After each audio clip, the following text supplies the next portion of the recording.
Welcome to Amplify, the podcast for accounting firm growth. I'm your host for this season, Meg Hoevener, marketing manager at McGuire Sponsel. In today's episode, we're exploring how accounting firms can leverage webinars as a powerful tool for lead generation and client engagement.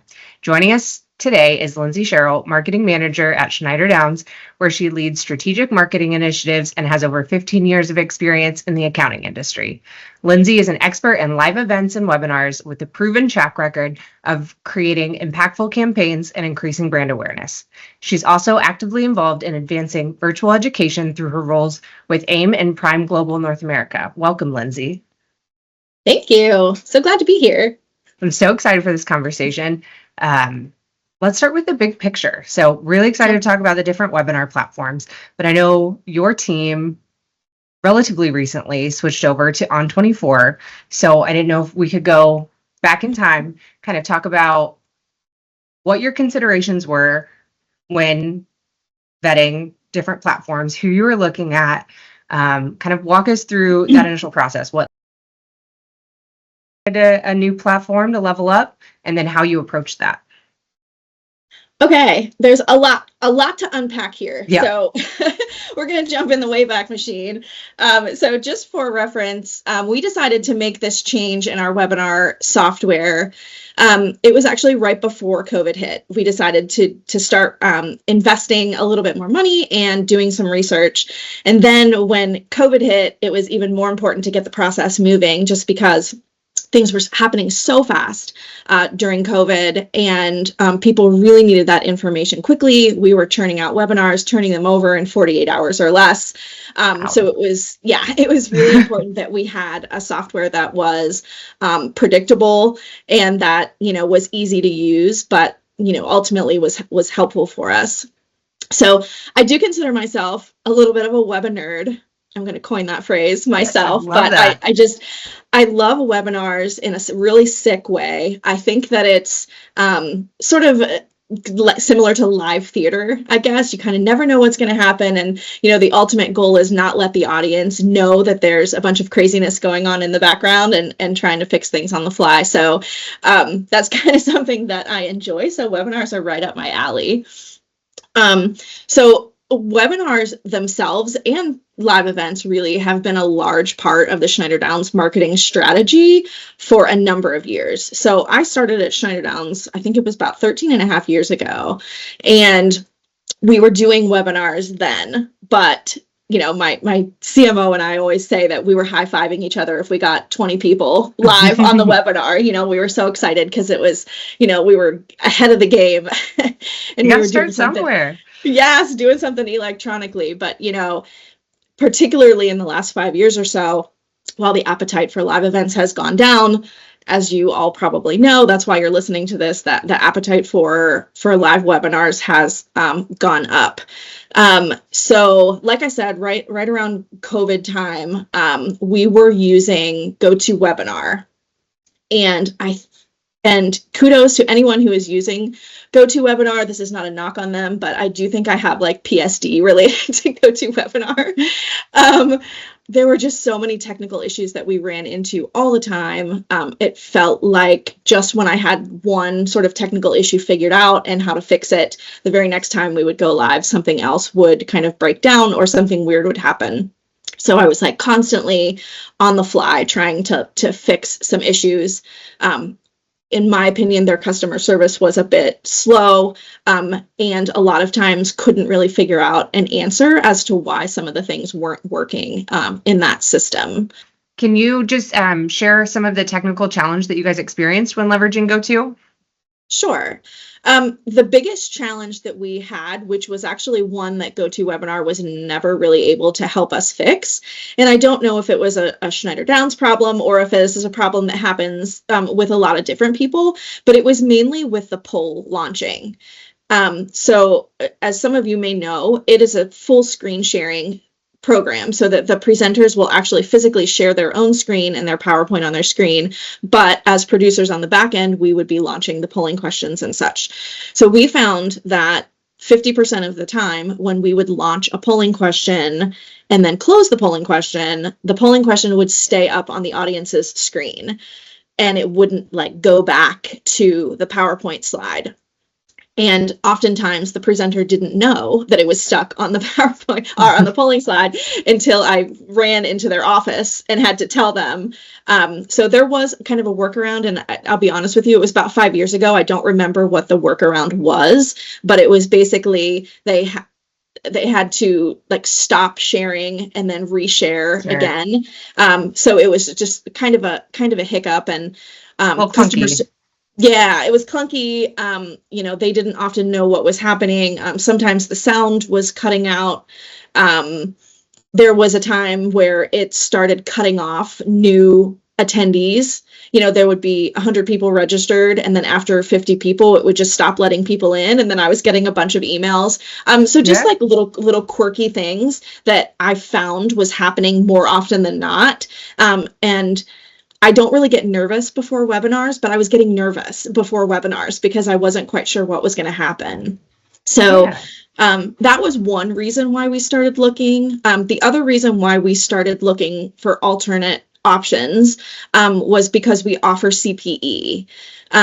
There is no automated system in GoToWebinar that does this, so everything is really manual. And as our webinars started to grow in numbers, the manual process was taking more and more time. So, you had to pull all the lists. You had to compare the lists and see how long people stayed on. You had to compare with how many polling questions they answered. And then all of the CPE certificates were done by hand, and you either had to mail them or email them out individually. And for some of our larger webinars, we were getting 800 registrants, for some of our larger webinars. And while that's a good thing, it was a full-time job for someone to just do the CPE. And so, we figured there has got to be, a better way to do this. So that was kind of like our big catalyst for doing some research. So I think the next part of your question, I believe, was some other things that we looked at before we landed on 24. So we looked at some comparable options first, right? So I think there was like Zoom meeting, there was WebEx, there was some others. So we just kind of did some general research, some reviews. We thought maybe we could do something similar, but the customer service is a little bit better, or it maybe works better technically. But we just found that it wasn't really worth packing up and moving everything over and learning a brand new system if it was really kind of comparable. So then the next step is we kind of looked at like really big picture event software, because we were doing a lot of live events at the time as well. So we thought maybe we'll go to like an Eventbrite or a Cvent or something along those lines. But what we really found was that it was a little bit robust for what we needed. It's kind of like getting the latest and greatest iPhone. You're going to pay a bunch of money and really only use 10 to 15% of what it can do, like what its capabilities are, at least for me. So, we weren't charging for events, and that's huge. That's kind of one thing that Schneider Downs has always stuck by, is, we're going to give our education for free. We do find that we use webinars as much for business development as we do for client retention. So it's really important to us that we're getting education timely to our clients. It's kind of like our plus one, and that should be free for them, and it shouldn't be charged. So, we didn't want to charge for events. So a lot of those kind of event software are focused around those types of events and breakout sessions and all of that, which we didn't really need. So we looked evenly, we looked way up high, and then we found On24, and it really, I felt like at the time, hit, every check mark of things that we wanted for this webinar software. So that's where we are. What was one of the most important factors in that checklist that you had mentioned that you were considering during the evaluation process? Sure. So the most immediate concern for us was the CPE, and having that be an automated process. And that really is one thing that On24 brought to the table that just some of the standard webinar kind of one-to-many presentation platforms, they had it that those ones did not. there is a certification widget that we call that you kind of stick onto the audience console, and it automatically monitors the time that each person is on the webinar. It monitors how many polls they've answered or any other criteria that you want to set up. If you want to have them answer a quiz or do whatever, there's certain criteria that you set up in the background. And for each individual person, it really follows along with that progress and puts little check marks next to those boxes. And then once they've reached that, there is actually a PDF download of their certificate for the webinar that they can download straight from the webinar itself. If they don't have time to do that, then there's also an automated email that goes out 24 hours after that also includes a link to download their certificate. So it was really hands-off for us. And all of that manual work for CPE that we were doing prior really got eliminated. So it opened up my time a lot. Now, there was a bit of a learning curve, particularly with people who have been to our webinars a lot. So at first I was getting a lot of webinars like, hey, when are you going to email my certificate and all that stuff. So, there was a bit of learning that need to happen both on our end and on the audience members' end. For those who have been coming to a lot of our stuff. But it was really easy. And, we got a lot of positive feedback on that particular process, which was really nice. I think the second thing, also related to CPE, but very important, is that you can watch a replay or an on-demand version of the webinar and still get CPE, which is not something that we've ever been able to do in the past. It was kind of like live or bust, and you could watch it afterwards, but it wasn't CPE eligible.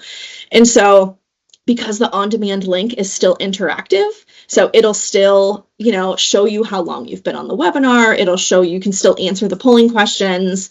So you won't be seeing the live presentation, but you'll actually still be able to pull CPE. So we have now created kind of a whole on-demand learning center on our website with all of our CPE eligible webinars.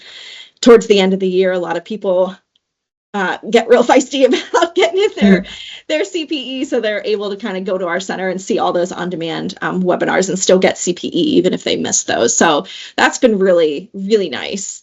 So I would say those are probably the two main factors that kind of pushed us in that direction.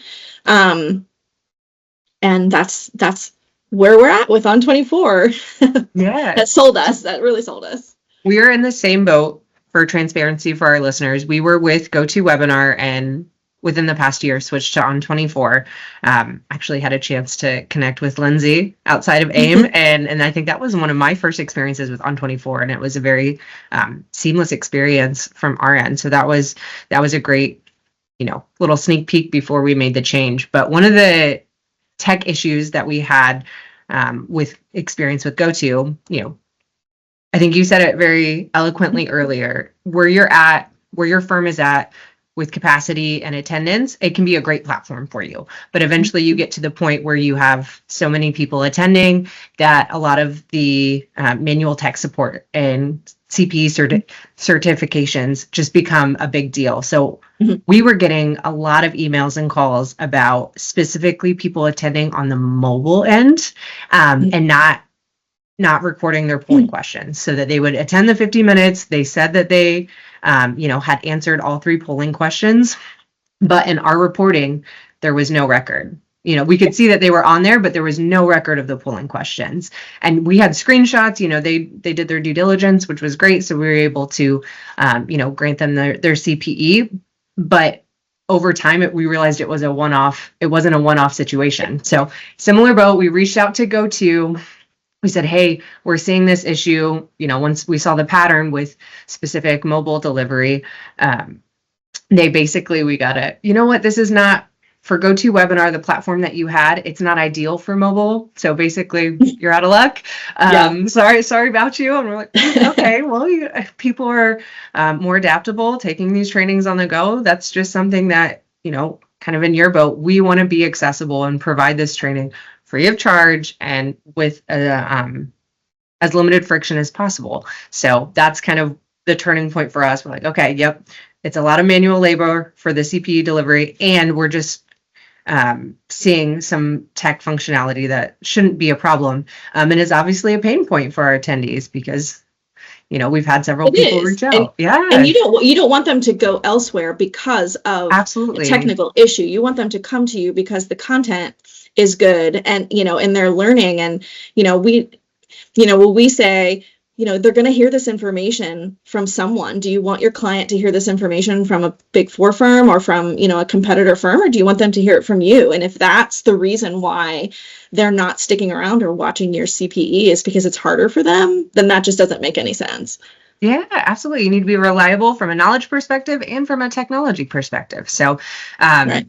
Trying to remain neutral. There are many different pros and cons for every platform, but I wanted to share both of our experiences with GoTo and On24. So anyone listening that's considering either platform, right, you have the hard truths and you can make those decisions, because as anyone who's ever vetted, a tech platform knows, no system's perfect. And they're not going to point those out during all of your onboarding and implementation. So unless you're getting on the Reddit threads and doing some research, you're just going to find things up along the way. So hopefully some of our hard-earned wisdom helps you as you're making these decisions. Interesting. So you had mentioned that you're seeing a lot more engagement on the on-demand, which is a really neat part of the On24 offering. So let's unpack that. Is that something that you guys were expecting to see that much engagement after, or was it just kind of a bonus side effect after switching? I would say a little bit of both. I mean, it was definitely something that we were excited about doing, and having the opportunity to do that, because it never even really crossed our mind that would be something that would be available. So when it was presented to us, we were like, oh, that makes perfect sense. It is absolutely just kind of a, additional thing that we can say that we offer for people, as an added bonus. But, I get a lot of emails from people maybe that still don't understand that that's possible. So they'll say like, hey, I signed up, but I'm actually not able to attend this. Is this going to be like recorded where I can watch it afterwards? And I say, absolutely. What I always recommend for people to do is just, even if they know that they can't attend for a webinar, register for it, because what that will do is automatically send them an email 24 hours afterwards that says, sorry, we missed you. Here's, if you want to watch this, go ahead and do it. And oh, by the way, you can still get your CPE. Now, I will say that we have seen, because it's not all sunshine and roses, right? There's pros and cons to everything, right? So we have seen a small dip in the registered versus attended numbers. I think that people start to know that if they can't attend live, that they still can kind of watch it on their own time. So we actually have seen some of those live numbers dip a little bit. That still high registration points, but less people actively on the live webinars, and there's still a good amount of people. I'm not saying that nobody shows up, but because of the on-demand offering, we have seen a little bit of a dip in the live numbers, but we just explain that to the presenters when they get all nervous after seeing the numbers. It's like, it's okay. I've told people to sign up because they want to watch it on demand, and that's also kind of an additional touch point too. So after the webinar is over, we have this on-demand version. You look at this list and maybe there's one of your clients that didn't even register for it or didn't know about it somehow or whatever. That is an easy reach out touch point to a prospect or a client. Hey, thought this might be of interest to you. In case you missed it, here's, a link to the recording of this webinar that we just did. So yeah, I mean, all in all, it's been great and definitely a bonus for us. Since you brought up presenters, I'm curious, On24 has a ton of extra functionality, both live event, CPE, and then the on-demand part we just discussed. But for presenters, maybe their first time in the system, there's a lot of things on the screen when you're running an On24 webinar. Can you walk us through maybe how the adoption went within your team, and any challenges that came up during that process? Sure. Yeah, it was, again, kind of an adjustment adjustment period. But I will say that while the back end of the system looks a bit intimidating because there's a lot going on, once I get in there and walk them through it, it's very intuitive. Like there's actually nothing really crazy about it. And I found that after I get in there and show them, they love it. And they're, oh my gosh, this is so easy. So what I always do before every webinar is at least a few days before, I schedule a time for all of the presenters. I send the On24 link so that we can actually get into the back end, make sure that they can log in properly, make sure their camera settings and microphone settings are working properly, just like you would really do with any webinar. But I use that as sort of a logistics session. Not so much for them to run through their presentation, but just so that they get comfortable with the system. They know how early to log on, who's going to be responsible for what, who's moving the slides, who's watching the Q&A. Here's where you'll see this. Here's where the chat box is, and kind of all that stuff. And then really open it up for questions. And I found that all of our presenters really appreciate that. So I do it, I would say 90% of the time. Particularly if there are multiple presenters, because even if one person has done it a lot and the other person hasn't, I want to make sure that they're on the same page about who's going first, who's going to be watching for questions, who's going to be answering what. The only time that I don't do it is if someone, has done 4 in the last year, and they're pretty good. But I always do send them a reminder email with all the information just so that they can pack it up. But I think it was a little bit scary at first, but I have not had anybody who said, wow, that was really confusing, or that was really difficult to use. And then, from the audience perspective, people were like, whoa, what is all this stuff? You have kind of the Q&A box there, but we have like a whole resources section, and here's how to contact the presenters and the certification tab. And, we were playing videos where, it would take over the media player and get real big on their screen and, show this video. And I think the very first, it's actually pretty funny. The very first webinar that we ever used On24 for was our largest webinar series that we do every year. And we had about 1,000 people register back in December of 2020. And I was probably more nervous than I've ever been in my life. Using a brand new system. We were trying some new things. We were adding video and we were adding all this stuff. And I was like, please let this work how it's supposed to work for this large of an audience. And I was immediately getting emails from our shareholders who were on the webinar saying wow, this looks fantastic. This is so easy to use. And so I think I kind of got buy-in almost immediately. Because pretty much everybody in our firm was on those very first webinars and was able to see the difference between the two. So yeah, ask for a better adoption. I mean, that's awesome. Well, what was nice about the On24 customer service, and I know that we both kind of talked about some similar issues with GoToWebinar and how they were a little bit more difficult. Yeah. But when we signed our contract with On24, there were 2 premium event packages that were built in. And that really kind of put my mind at ease a little bit because they essentially walked you through the whole process. They said, okay, tell us what the event is about. Here's what you do. Here's how to set it up. Make sure that you have these settings correct. They did the first presenter training for all of the presenters for those very first webinars. They were on the live webinar with us, just in case questions came in or there was troubleshooting things. So they were really good. And I felt a little bit better that I kind of had some backup, because for anybody who works on webinars, you really know it's trial and error. When those little things come up, sometimes you have to learn on the fly, but then for next time, right? So you kind of almost hope little things go wrong every once in a while, just so that you know how to fix them. So having that person online kind of as a backup for us from On24 was really great.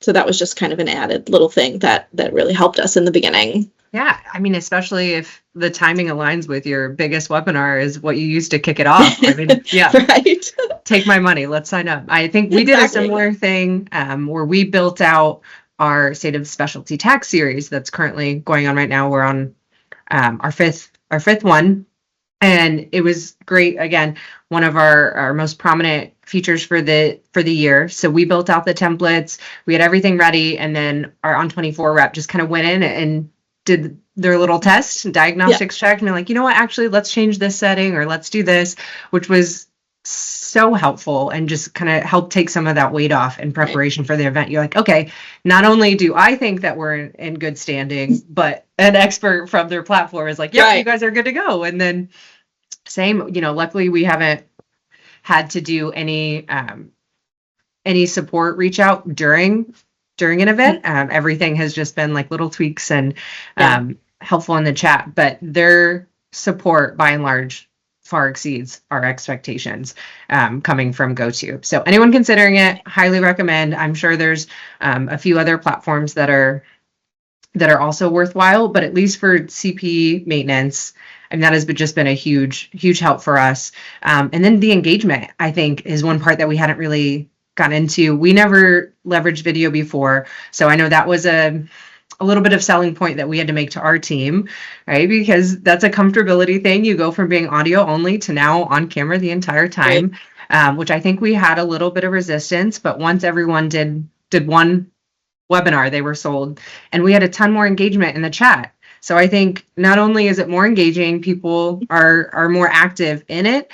I wanted to call out, I really like the difference between, right, you have the attendee chat, so everyone can comment and ask questions, but then you also have a Q&A section that's private. So anyone that, maybe is a little more hesitant to write their questions for the general audience can still reach out or even ask, we've had a ton of people saying, hey, can I have my rep contact me after this, as more of a touch point. So that's been, I think, a great add-on that we weren't expecting, right? Because chat existed before, but I think the ability to submit questions anonymously has empowered more people to reach out and ask their questions. So I'm not sure if you guys have had a similar experience or. So we were about 50-50 when we were doing webinars before versus people wanting to be on camera and not being on camera. But I think once they really understood that people are not staring at you the whole time, I promise. Like, they are not going to notice, if your eyes look at your notes, or, they're not going to notice if you make awkward movements or whatever. There's a PowerPoint on the screen. They're focusing on that. And quite frankly, they're probably also checking their email.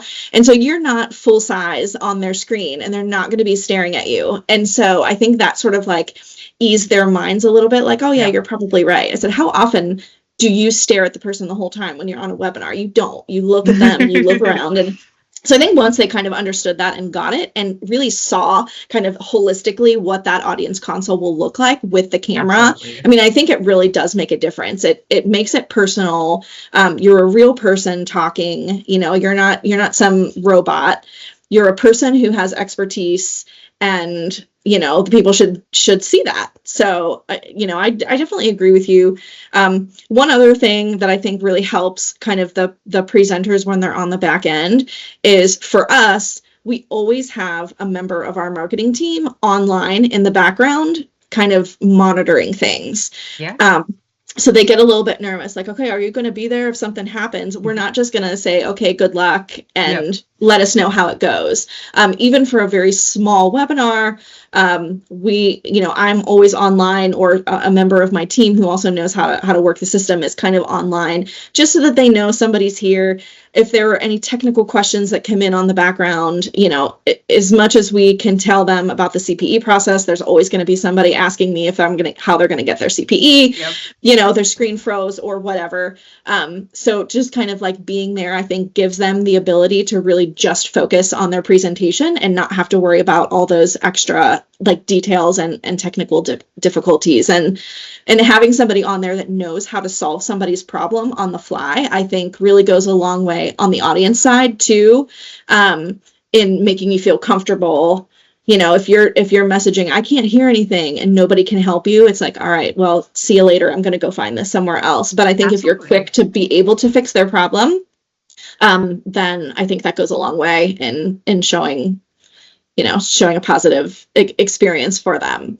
And I will say, if anybody is interested in On24 or is using it, like, please feel free to reach out to me, because knock on wood, but I've probably seen it. I've probably seen it all at this point. We've been using it for probably about 4.5 years or so. So, hopefully everything that can happen sort of has happened at some point, and I can help you through those. But, boy, if you ever want a separate conversation, I have some funny stories about things that have happened in the background, like me running up and down the hallway while the fire alarm was going off in the building.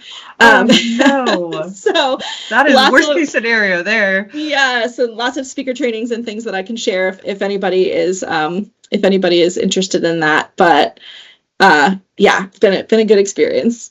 Well, we'll put Lindsay's contact information in the show notes, so please take her up on that. You left a little nugget earlier that I did want to call out before we wrap things up.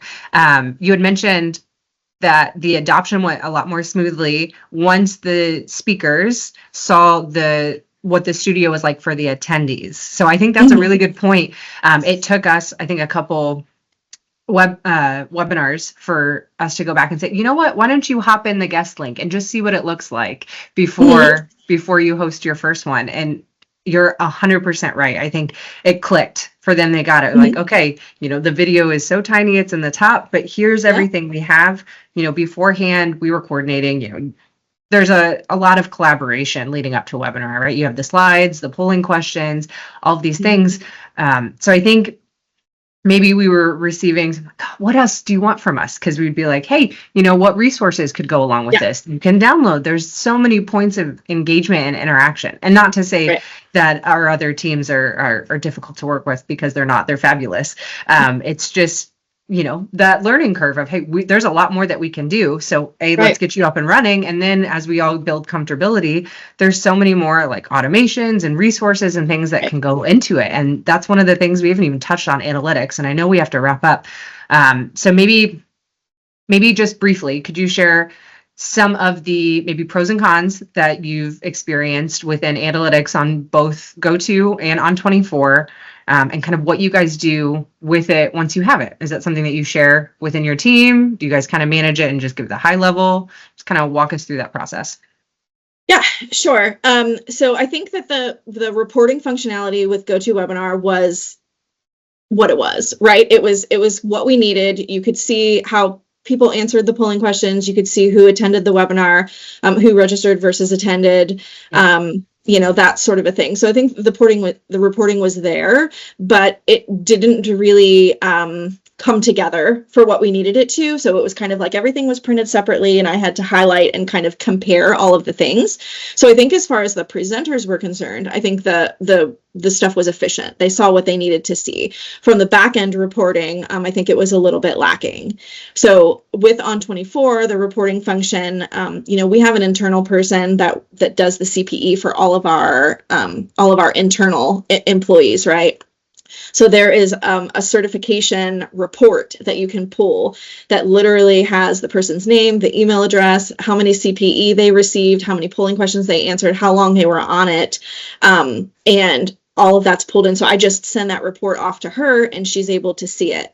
And then, if anybody ever had any questions, hey, I never got my CPE certificate, I'm able to go back into that certification tab and actually download their certificate from there. So it was really easy. After the webinar, for our presenters and perhaps a larger group, say it was a manufacturing industry webinar, right? We would send information out to that sort of industry group with the people who registered versus the people who attended. If there were any poll responses that they might find interesting, any evaluation responses that they might have on, future topics they might want to cover, all of that information gets sent to them.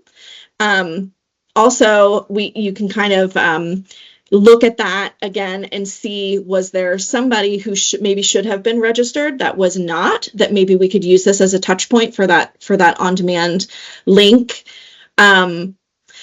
One thing that I wish On24 had that it doesn't have is the ability to add an attachment to the automated follow-up emails. So you can schedule out a follow-up email that has a link to their CPE certificate, that has a link to their on-demand, and you can change the wording and edit it and do all of those things. But I found that I cannot find a way to add an attachment to that if you wanted to do that automatically. So if there was some kind of attachment that you wanted to do, that would kind of be like maybe a separate touch point or a separate follow-up. Hey, thank you for attending. In case you didn't download these resources from the webinar itself, here's some available things that might be helpful to you. Those are just kind of additional touch points. And then, like I said, we put those on-demand learning on our website, on our remote learning center. We are getting better at the follow-up. I think that is something that we're working on. And certain sectors of our business use webinars more for business development than for client relationships or kind of just general education. Our consulting services, for instance, they don't offer CPE for a lot of their webinars because they look at it as, I would rather have a smaller group of people that are really interested in what we have to say rather than a bunch of people who are CPE chasers, for lack of a better term, who will sign up just to kind of get that free CPE. So I think there's a little bit of a mindset shift that we're trying to have, and we're trying things and taking things away. Yeah, and I actually one of the things that we didn't get into, and we're just now kind of experimenting with the survey feature. So I think GoTo offers a great information gathering points. So after the webinars, you can ask, you have the polling questions, which you obviously need for CPE, but once the presentation ends, you can create a survey to find out, was the content what they expected, and what other topics are they interested in, and would you like your representative to reach out to you? There's a lot of different things that you can experiment with afterwards once you get up and running and feeling comfortable in the system. So I do think that's the survey is a great tool. If you're considering it, make sure you check that out. Okay. Quick rapid fire questions, because these are always really interesting. What's your favorite feature in On24? Oh, there's so much to like about it, really. But I think one thing that I do like is how customizable it can be, and how customizable the audience console can be, and the presentation on the back end, how customizable it can be so that people see it in different ways and can make things smaller and bigger. And there are all kinds of widgets that you can add to the audience console, from set up an appointment.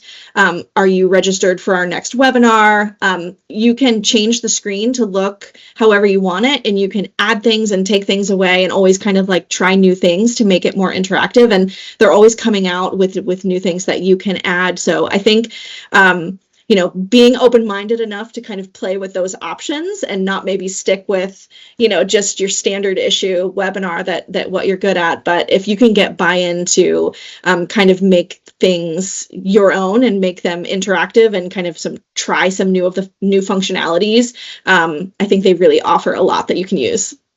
Which I think is a great testament, right? After 5 or so years in, it still feels like a new experience, right, for your clients and attendees. I think that's a really neat component of that. Okay, final question. Platform. What was I going to say? Not related to a specific platform, but for anyone about to host their first webinar, what's your piece of advice? My piece of advice is be as prepared as you possibly can. Try to think of anything that might go wrong and have a solution for it. Make sure that your presenters feel completely comfortable with whatever system that you're using. Practice with them. Go through it with them, answer all of their questions. We actually have a little document, like a pre-webinar prep document that goes over everything from what to wear, where to present, to how to best present your PowerPoint. So really, you can be as prepared as possible, but you want to make sure that your presenters feel comfortable, because you're going to be behind the scenes, but they're the ones who are actually going to be out there and be seen. So whatever you can do to make those presenters feel comfortable ahead of time and feel confident, I think is going to produce the best webinars. Absolutely. And run a test webinar yourself. Put yourself in their shoes so you know what it's like and can preemptively give them those tips and tricks. Yeah. So do a podcast. Do a podcast. Join the Amplify. Let us, we still need some people for next season. Okay. Well, Lindsay, thank you so much for providing your experience and insight on webinars and how accounting firms can use them to generate leads, educate clients, and build stronger brand connections. Listeners, if today's conversation gave you some fresh ideas, be sure to subscribe to Amplify, share this episode with a colleague, and leave us a review. It helps us keep bringing you valuable insights. For more resources and to stay connected, visit accountingmarketing.org. And don't forget to join us next time as we continue exploring the tools and strategies that drive accounting firm growth. Until then, I'm Meg Hoevener, and this has been Amplify. Thanks for joining us, Lindsay. Thank you.